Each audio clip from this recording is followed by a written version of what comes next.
सारी खबरें शुभ नहीं होती, कुछ मंगल भी होती हैं और जो ना शुभ हो और ना मंगल वो करती हैं सावधान। शुभ बताने, मंगल दिखाने और सावधान करने के लिए मैं आपके साथ हूं सुमित चौधरी। कोरोना का खौफ एक बार फिर देश और दुनिया को अपनी गिरफ्त में लेता जा रहा है, लेकिन तमाम आशंकाओं के बीच एक गुड न्यूज ये भी है कि देश का पहला नेजल वैक्सीन लॉन्च कर दिया गया है और आज से लगना भी शुरू हो गया है। लिहाजा अब आपको वैक्सीन के लिए इंजेक्शन लगवाने की जरूरत बिल्कुल भी नहीं है।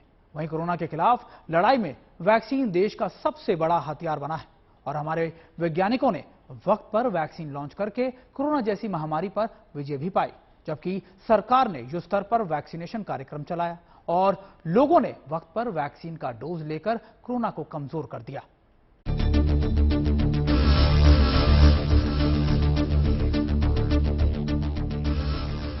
कोरोना ने तबाही मचाई तो पूरी दुनिया और हिंदुस्तान में वैक्सीन का सुरक्षा कवच तैयार कर लिया गया। देश में युद्ध स्तर पर वैक्सीनेशन कार्यक्रम चलाया गया और लोगों को अलग अलग कंपनियों के डोज लगाए गए। अब तक मौजूद वैक्सीन को मांसपेशियों के जरिए लोगों के शरीर में पहुंचाया गया, लेकिन अब देश के पहले नेजल वैक्सीन को मंजूरी मिल चुकी है। इन तस्वीरों को देखिए। चीन में नेजल वैक्सीन का इस्तेमाल किया जा रहा है, जिसमें इंजेक्शन का इस्तेमाल नहीं होता, बल्कि इसे नाक के रास्ते शरीर में पहुंचा दिया जाता है। अब भारत में भी ऐसे ही, यानी कि नाक के रास्ते वैक्सीन को शरीर में पहुंचाया जाएगा। देश भर में कोरोना को लेकर चिंता है और शायद यही वजह है कि एक के बाद एक मीटिंगों का दौर चल रहा है। ऐसे में अब एक नई खबर यह है कि नेजल वैक्सीन को केंद्र सरकार ने परमिशन दे दी है। भारत बायोटेक की इस नेजल वैक्सीन से फायदे क्या हैं और किस तरीके से ट्रायल बेस चला है, ये भी आप समझ लीजिए।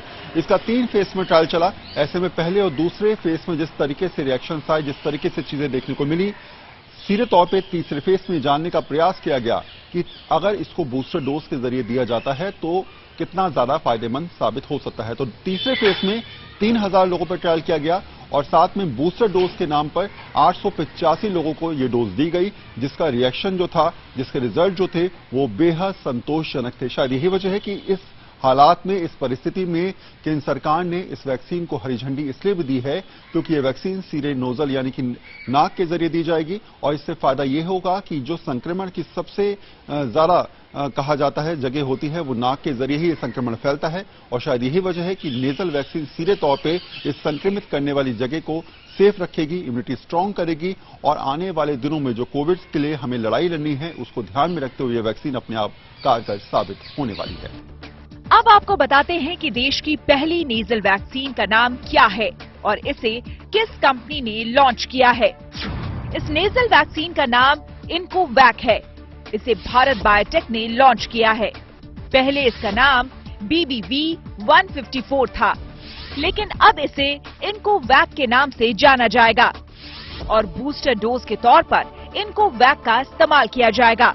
भारत बायोटेक की नेजल वैक्सीन ऐसे समय पर आ रही है जिस समय भारत सरकार चाहती है कि जिन लोगों ने अपना तीसरा यानी कि प्रिकॉशन डोज नहीं लगाया है वो भी अब इस वैक्सीन को लगा लें। और जहां पर नेजल वैक्सीन जो नाक में लगाई जाती है, जिसमें सुई नहीं होगी, दर्द नहीं होगा, ये भारत में बनी हुई ऐसी उपलब्धि है जो इस समय काफी कार्यरत साबित हो सकती है।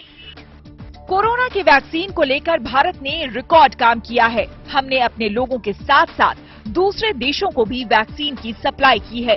अब हिंदुस्तान उन गिने चुने देशों में शामिल हो गया है जिसके पास नेजल वैक्सीन मौजूद है। फिलहाल हमें मांसपेशियों में इंजेक्शन के जरिए वैक्सीन लगाई जा रही है। इस वैक्सीन को इंट्रामस्कुलर वैक्सीन कहते हैं। नेजल वैक्सीन वो होती है जिसे नाक के जरिए दिया जाता है, क्योंकि ये नाक के जरिए दी जाती है, इसलिए इसे इंट्रानेजल वैक्सीन कहा जाता है। यानी इसे इंजेक्शन से देने की जरूरत नहीं है और न ही ओरल वैक्सीन की तरह ये पिलाई जाती है। ये एक तरह से नेजल स्प्रे जैसी वैक्सीन है। अगर ये कामयाब हो जाती है तो ये एक बड़ा गेम चेंजर हो सकता है। रही बात इम्यूनोजेनिसिटी, अगर हम फेज 3, फेज 2, फेज 1 ट्रायल देखें तो इम्यूनोजेनिसिटी काफी अच्छी लगती है। इम्यूनोजेनिसिटी का मतलब है कितनी एंटीबॉडीज अगेंस्ट में हुई, अगेंस्ट आप बना पा रहे हैं, बॉडी बना पा रही है। एफिकेसी डाटा हमारे पास नहीं है। रही बात इस वैक्सीन किन पेशेंट्स को लेनी चाहिए, कोई भी ले सकते हैं, चाहे उसने बूस्टर डोज लिया हो, चाहे नहीं लिया हो, चाहे प्राइमरी वैक्सीनेशन भी नहीं ली हो, तो आप ये ले सकते हैं। ऐसे में सवाल है कि देश की पहली नेजल वैक्सीन का इस्तेमाल कब से कर सकते हैं, तो ये जान लीजिए कि इंतजार की बिल्कुल भी जरूरत नहीं है। कोविन पोर्टल पर नेजल वैक्सीन उपलब्ध है, यानी आज से ही नेजल वैक्सीन ले सकते हैं। फिलहाल इनको वैक सिर्फ निजी अस्पतालों में उपलब्ध होगी। हालांकि इस वैक्सीन को 6 दिसंबर को ही इमरजेंसी इस्तेमाल की इजाजत मिल चुकी थी। नेजल वैक्सीन तो आ गई और बूस्टर डोज के तौर पर उपलब्ध भी है, लेकिन जानकार मानते हैं कि वैक्सीनेशन का अब कोई बड़ा रोल नहीं रह गया है। कोविड के केस में क्या है कि 37 से ज्यादा वैक्सीन हम इस समय अप्रूव्ड हैं, पूरी दुनिया में लगा रहे हैं, लेकिन वो इन्फेक्शन नहीं रोक रहा है। तो हर्ड इम्यूनिटी का जो कंसेप्ट है कि हम दोनों को अगर वैक्सीन लगाया हो तो इनको प्रोटेक्ट कर लेंगे, क्योंकि हमें इन्फेक्शन नहीं होगा तो इनको नहीं जाएगा, तो इनडायरेक्टली प्रोटेक्ट किया जाता है। हर्ड इम्यूनिटी का ये मतलब होता है, कई बार लोगों को मतलब नहीं समझ में आती, बट अगर मुझे इन्फेक्शन हो रहा है तो हम दूसरे को दे सकते हैं। तो वैक्सीन का जो बेनिफिट है, सीवियरिटी और डेथ कम करता है, इन्फेक्शन को नहीं कर रहा है, तो वैक्सीन से हर्ड इम्यूनिटी नहीं आने वाली है। ये शायद कंसेप्ट जो हर्ड इम्यूनिटी कहते तो इसीलिए कहते थे जल्दी जल्दी ले लो, नेक्स्ट वेव रुक जाएगा। कोई वेव किसी वैक्सीन से नहीं रुक सकता। हाँ, सीवियरिटी डेथ कम हो सकती थी जब तक पॉपुलेशन ससेप्टेबल था। हमारी कंट्री में भी शुरू में बहुत ही बड़ा रोल था, अब जो है वैक्सीनेशन का कोई बहुत बड़ा रोल नहीं रह गया है। हालांकि सरकार ने समयबद्ध तरीके से वैक्सीनेशन कार्यक्रम चलाया, जिसका बेहतर नतीजा दिखा और ज्यादातर लोगों तक वैक्सीन पहुंच गई। भारत में कोरोना वैक्सीन की 220 करोड़ डोज लगाई जा चुकी हैं। 102 करोड़ लोगों ने पहला डोज लिया है, जबकि 95 करोड़ लोगों ने दूसरा डोज भी लिया है। इतना ही नहीं, 22 करोड़ लोगों ने बूस्टर डोज भी ले लिया है। राज्यों को कोविड वैक्सीन की प्रिकॉशन डोज बढ़ाने पर और लोगों को प्रिकॉशन डोज की अहमियत के प्रति जागरूकता लाने के लिए भी कदम उठाना चाहिए। अंतर्राष्ट्रीय हवाई अड्डे पर विदेश से आने वाले हवाई यात्रियों के 2% कोविड RT-PCR रैंडम सैंपलिंग भी आज शुरू कर दी गई है। भारत में कोरोना के खिलाफ युद्ध के लिए कई वैक्सीन को मंजूरी मिली, लेकिन सबसे ज्यादा लोगों को कोविशील्ड और कोवैक्सीन लगाया गया। आइए देखते हैं कि देश में कौन कौन सी वैक्सीन कोरोना के खिलाफ हथियार बना। भारत बायोटेक का कोवैक्सीन, सीरम इंस्टीट्यूट का कोविशील्ड, बायोलॉजिकल ई लिमिटेड का कोर्बावैक्स, रूस से आयातित स्पुतनिक वी। कोरोना के खिलाफ हिंदुस्तान की लड़ाई में वैक्सीन ने कमाल कर दिया। ऐसा कमाल कि चीन भी पीछे छूट गया। जानकारों की माने तो वैक्सीन के लिए चीन और भारत ने एक ही तकनीक का इस्तेमाल किया, लेकिन चीन से कहीं न कहीं चूक हो गई। बहरहाल नेजल वैक्सीन के कई फायदे हैं और बड़ी राहत भी है, लिहाजा अब किसी को इंजेक्शन का दर्द नहीं झेलना होगा। दिल्ली से मिलन शर्मा के साथ Varun Sinha, good news today. Corona virus को लेकर एक बार फिर पूरी दुनिया में चर्चा है। कोरोना ने चीन में कोहराम मचा रखा है। पूरी दुनिया के दूसरे देश भी कोरोना के कहर से सहमे हुए हैं और सबके मन में सवाल यही है कि क्या एक बार फिर हमें अपने अपने घरों में कैद होना पड़ेगा। लेकिन राहत की बात यह है कि कुछ वैज्ञानिकों का मानना है कि कोरोना का ये सब वेरिएंट पहले जैसा खतरनाक नहीं होगा।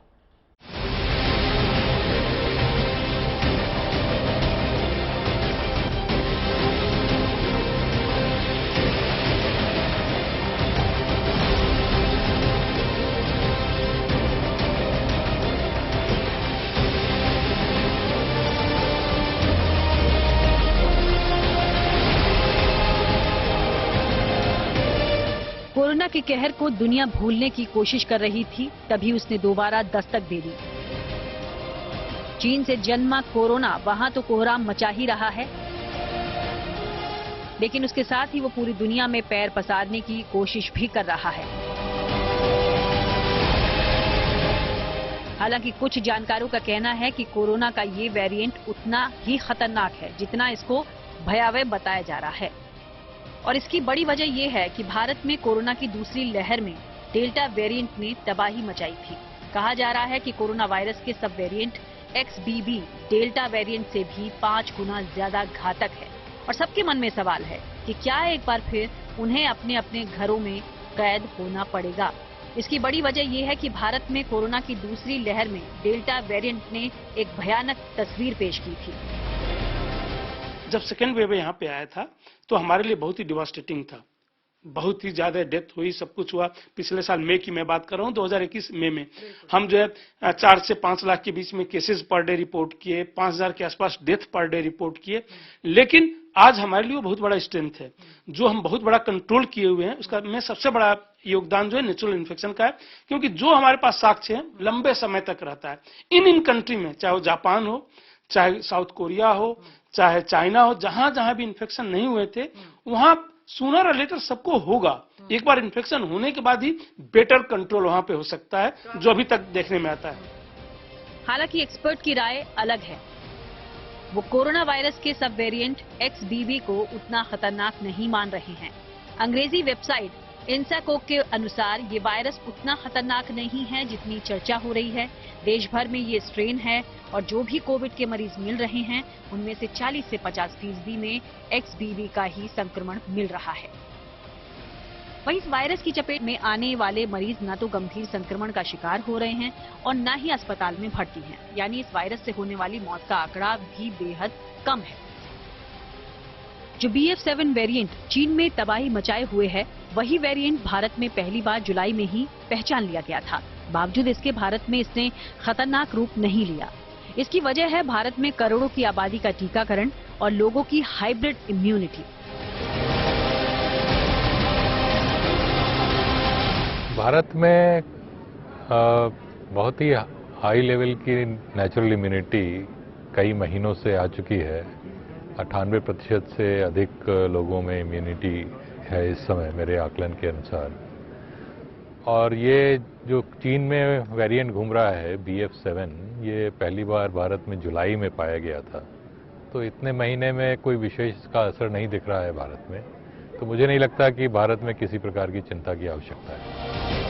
इसका मतलब है कि जिन देशों में अधिकतर आबादी की हाइब्रिड इम्यूनिटी है, वहां कोरोना का कोई भी वेरिएंट काफी कम असरदार है। ऐसे में चीन में अगर अब कोरोना ने कहर पर पाया तो ये दुनिया का सबसे बड़ा कोविड विस्फोट साबित हो सकता है। दिल्ली से मिलन शर्मा के साथ Varun Sinha, good news today.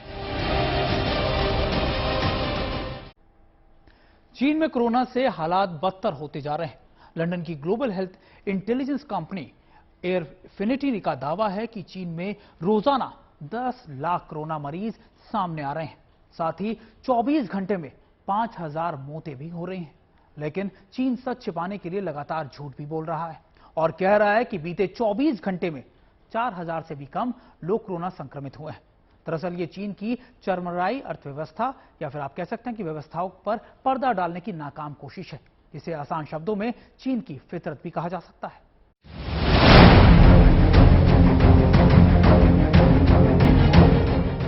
इलाज के इंतजार में कई 100 मीटर लंबी लाइन लगी है।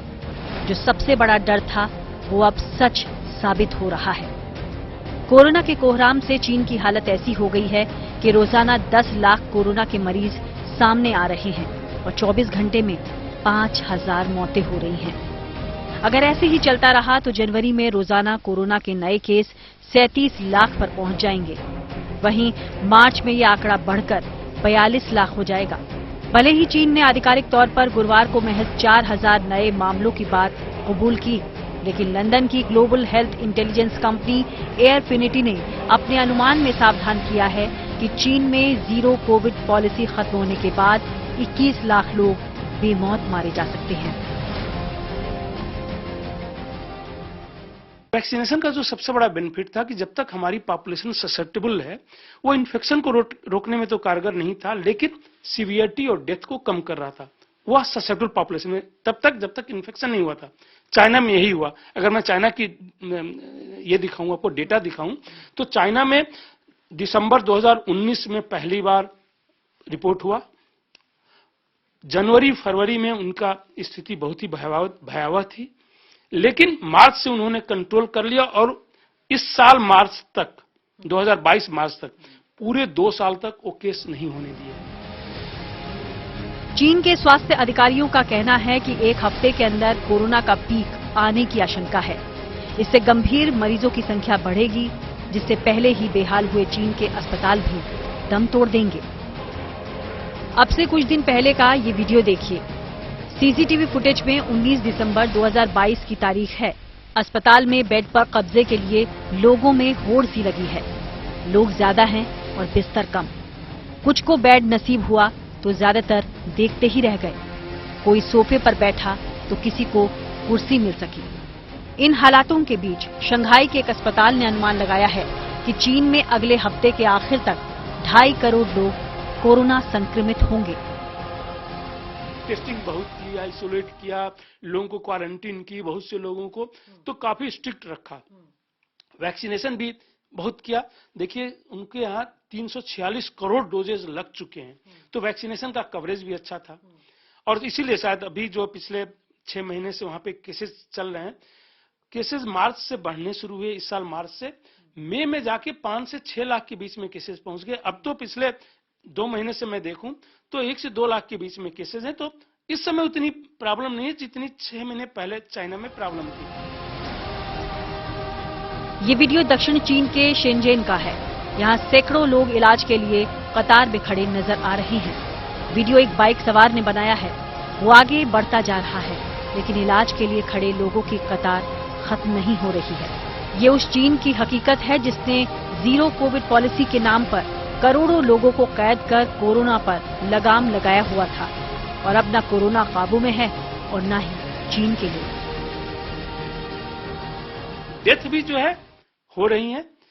ऑलमोस्ट जो डेथ जो है पूरी चाइना में जो है पिछले साल, इस साल मार्च तक अगर देखें तो 10 लाख भी केसेस नहीं हुए थे टोटल रिपोर्टेड। अब 1 करोड़ से ज्यादा गए हैं। तो सारे केसेस भी जो है पिछले 6 महीने में हुए। मेजॉरिटी ऑफ डेथ्स भी जो है पिछले 6 महीने में ही हुई है। लेकिन केस फेटेलिटी रेट वैसा नहीं है क्योंकि उनको वैक्सीनेशन लगा था, सस्टेनेबल पॉपुलेशन था। लेकिन वैक्सीन की एक लिमिट है, वो 80 to 90% डेथ को रिड्यूस करता है। जहां जहां इन्फेक्शन हो गया, जिन जिन कंट्री में, हिंदुस्तान से लेकर जिन कंट्री में भी नेचुरल इन्फेक्शन बहुत हुआ, चाहे साउथ अफ्रीका हो जहां से पहली बार ओमिक्रॉन आया, वहां वहां जो है स्थिति अभी बेहतर है।